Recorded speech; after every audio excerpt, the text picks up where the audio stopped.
Right, this is my old lady spider plant. She's beautiful.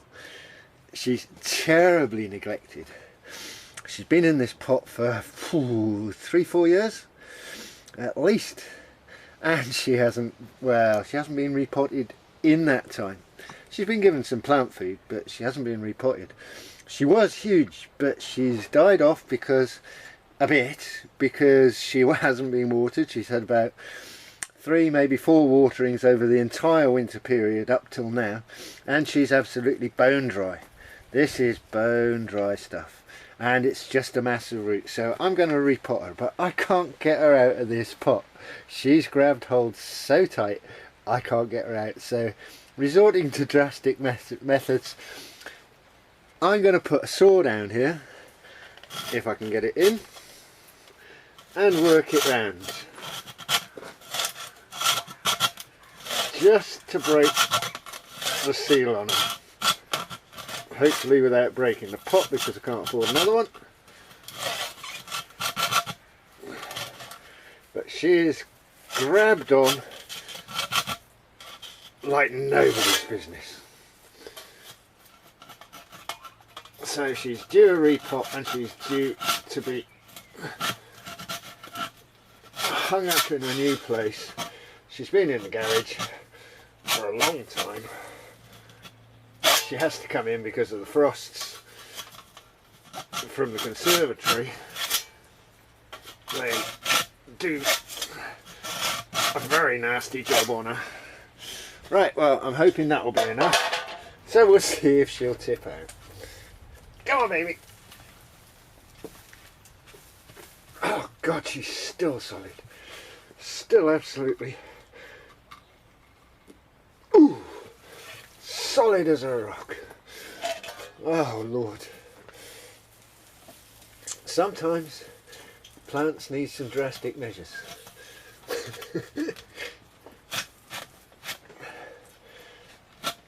They're tough as old boots though, these spider plants. This particular one is getting on for what, 18, 19 years old, something like that. I've had her a long time, since she was a tiny little offshoot of a mother plant that was as big as she has been at her best. So she's been around. Ooh, you're not coming out, are you?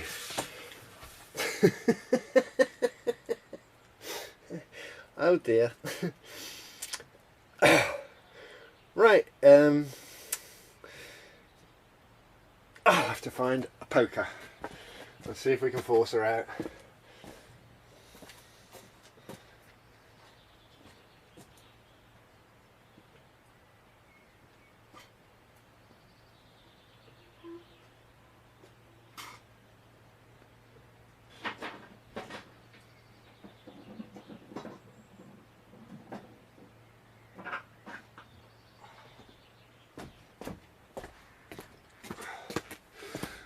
Right, piece of steel bar.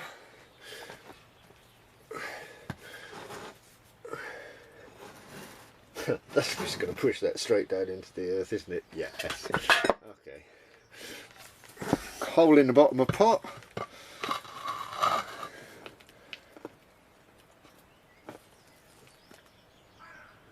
No, too thin.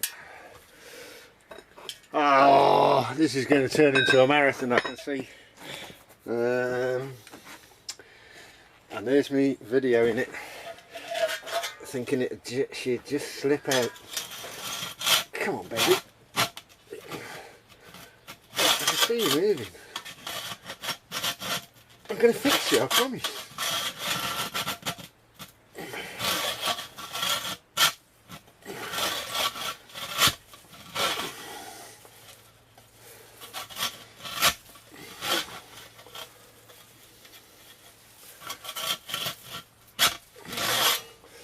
It's like some sort of crab or lobster that's in between a couple of rocks. You might be able to shake them loose a little bit, and then you try and get hold of them and they just lock on again. Come on, baby. Yes, there we go. Now this is what severely root bound spider plant looks like.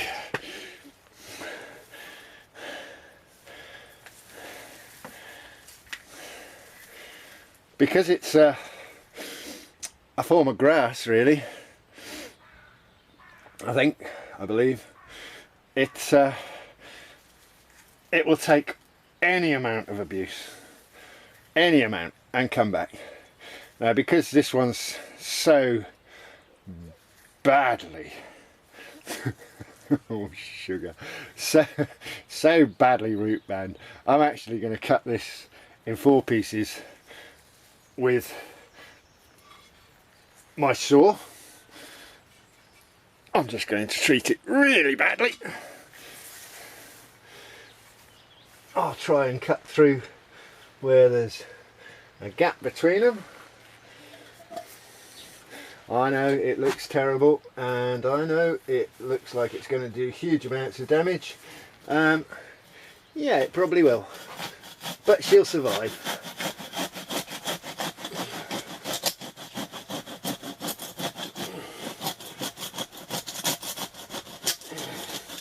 We'll see what she looks like when we cut her.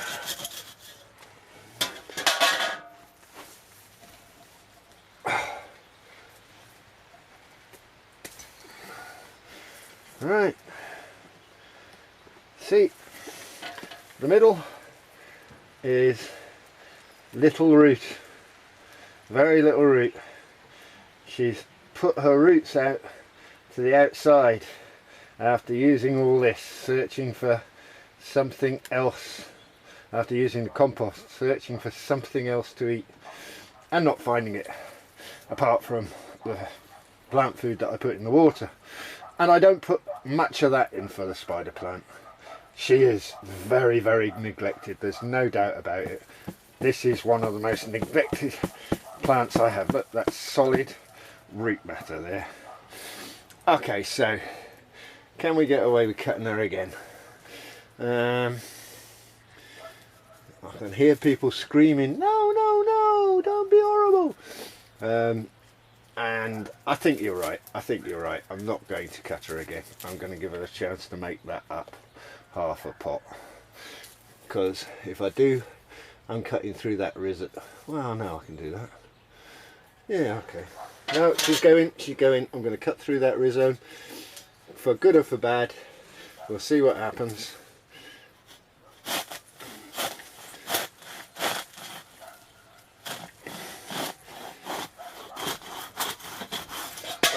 Have 4 big spider plants soon, because these will go nuts given something to go in. Alright, so what have we got? Broken end. Oh dear. Yeah, that looks quite good in there. I'll come back to you when I've sorted it out. Okay, you see what I'm doing? It's drastic. See you in a bit. Oh no, before I go, at the moment all I've got is spent compost to give her.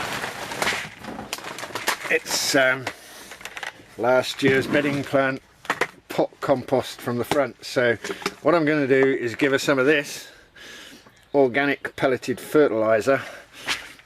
Each pot's going to have roughly that much in it, and then she'll get fed, of course, on a reasonable basis. Okay, catch you.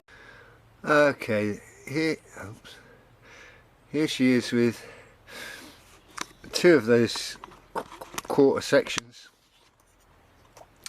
back to back, so the root side that was on the outside is now back to back. There's some fertiliser pellets in with that about halfway down.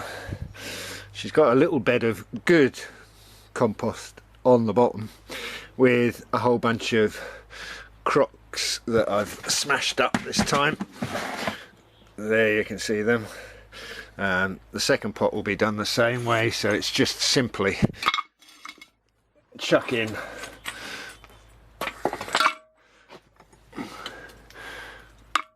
your crocks to help with drainage.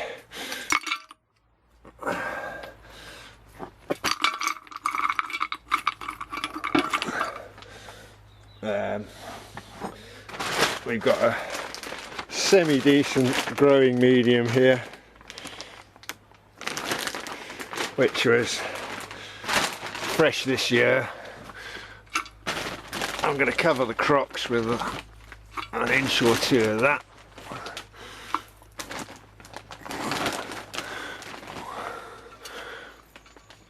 Like so. And then, excuse me while I change hands with this camera.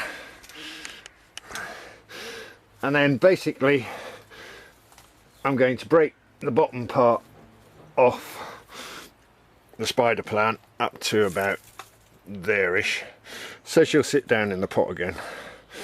If you'll excuse me, I need two hands for doing this, so I'll put this back down. Hopefully you'll be able to see what's going on if you're interested. I don't really care if you're not, I'm just having a bit of fun making this video. So you take the spider plant, try and maintain some of the root on the outside if you can, but if it just breaks off, if it snaps off with this, don't worry about it. But look, you see it hanging there? Some of that's good root, some of it's not, but some of it is. And anyway, it will rot down. That's gone into the pot. And then you take the other one and you do the same. Yeah, somebody will probably tell me that you can just take these top bits off and put them in, but I want a real fast start on these again. They're one of my favourite plants.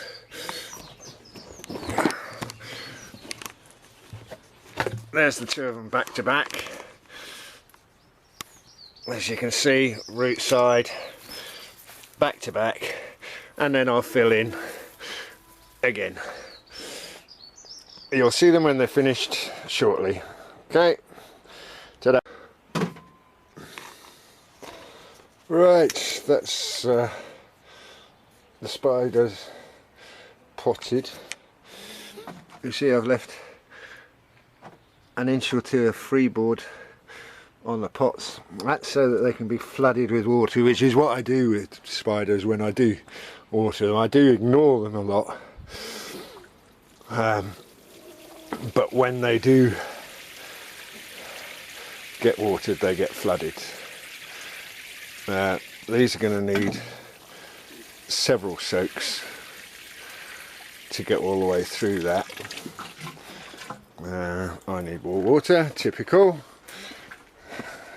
That's because I've just done the babies. You may think this water is in this barrel in here so that it warms up. I'm never putting cold water onto my delicate seedlings, etc, etc. It is at the ambient temperature of the polytunnel. You may think I don't like my spider plant very much because I treat them so badly, but I do. I love my spider plants. I absolutely adore them. They thrive on neglect. They honestly do. So long as they do get a bit of water every now and again, and a bit of food every now and again, they will thrive on neglect. Look, even after all my hacking about, these are good strong plants. They're standing up to this. And they're going to go nuts now. I guarantee you they will go nuts. These are all babies that have come off. These came off this year. And they go like mad. The nicest thing about the spider plant, apart from the fact that it's almost impossible to kill them, the nicest part is that they remove toxins from the air in the house. They will remove formaldehyde, they will remove other nasty things which come with modern living. So the real advice is you should be growing spider plants. They will clean and oxygenate your air, and they will also remove nasties like formaldehyde. Formaldehyde, remember, kills brain cells. Dead brain cells mean things like Alzheimer's, Parkinson's, etc., etc. in later life. So it is essential, in my view, to be keeping a stock of plants, house plants, that clean your air and clean these toxins out for you. Anyway, that's the story of the spider plant. They're going to be left in here for the next couple of days to help recover. These are here are a couple of the little babies which are formed on these that broke off during this, and I just stuck them in. They'll go, I've no doubt about it. If they do, they do. If they don't, they don't. Doesn't really matter. I've got plenty. But I'm going to leave them in here for a couple of 3 days so that they do get a bit of a holiday in a nice warm atmosphere. They will be watered every day, checked every day, and they will come on at a heck of a rate. I'll keep you updated on progress on the spider plant post, which I'm going to make today. I will update it from time to time so you can see what happens to them. Okay,